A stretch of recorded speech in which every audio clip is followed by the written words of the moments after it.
I now request Prakash to address the day.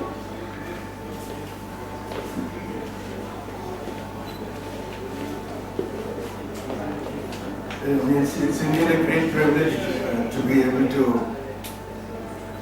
participate in an event like this. I see this as a really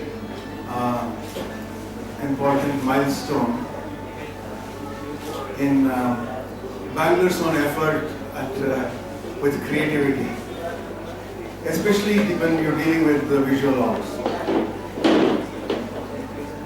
I feel some kinship with this group because I see that Ravish is an engineer and Guru is an engineer, and I find that Chetan Joshi himself has worked with the software for 10 or 12 years before giving it up, and I feel curiously dysfunctional set of people here.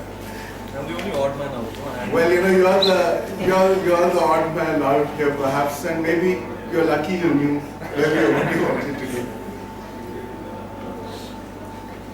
See, I have dealt with theatre and making films quite extensively, and I will just share a few thoughts about what it means actually to concretize in visual form. See, we live in an increasingly visual and oral world. I mean, there is no denying that. Because I first saw television when I was 21 years old. It came to Bangalore in 1982, and we hadn't seen television before that. So the sum total of the moving image that you would see in a whole year would be like maybe 15 hours or 20 hours if you are liberal parents or something. That's it. You probably see 20 hours of the moving images in a single day sometimes now. So what you get now is that you get information and you get emotional transfers, affective transfers, but you don't have either a vocabulary or a grammar or syntax even to decipher or negotiate what you've got. So you will get even well-known critics will write about the moving image in strange ways, saying, exactly like the young boys who are interviewed when a new movie release is made. I don't know how many of you have seen this. The TV people will go and hold microphones to people who are emerging from this dark hall, completely bewildered, and they will say, what do you think? Which is the ubiquitous journalism question, What do you think? And they'll say, awesome, and that much or super. And it's not that somebody who writes a long review of 400 words or 500 words is saying much different. They can say so-and-so's music is lilting, and something, camera work is breathtaking. Which part has been breathtaking or can't make out? I mean, does it mean the blue sky, the Swiss Alps, the great ocean, or do you mean actually the lensing, the correct magnification, laying a foreground against a given background? Because there is no vocabulary, and how do you get trained to do this? See, that we have the pain much greater than others, because you go through 10 semesters and now I think 4 years or whatever, of engineering, and it's really difficult to do that thing. And you get absolutely nothing, no insight into this side at all. And you think that people who are here know something, but they don't know how to describe. Everybody's talking like this. They're saying things like, it is nice and it is not nice, and it is beautiful and it is not beautiful. I say this because, see, supposing I use the word car, C-A-R, car. The moment I say that, each person sitting here, at this moment, I mean, this may not be the image you'll make in the next hour or so. At this moment, you imagine a car.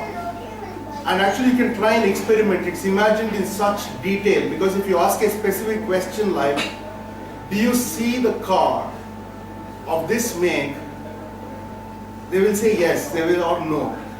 Or if you say, is it at night that you see it? Or is it moving?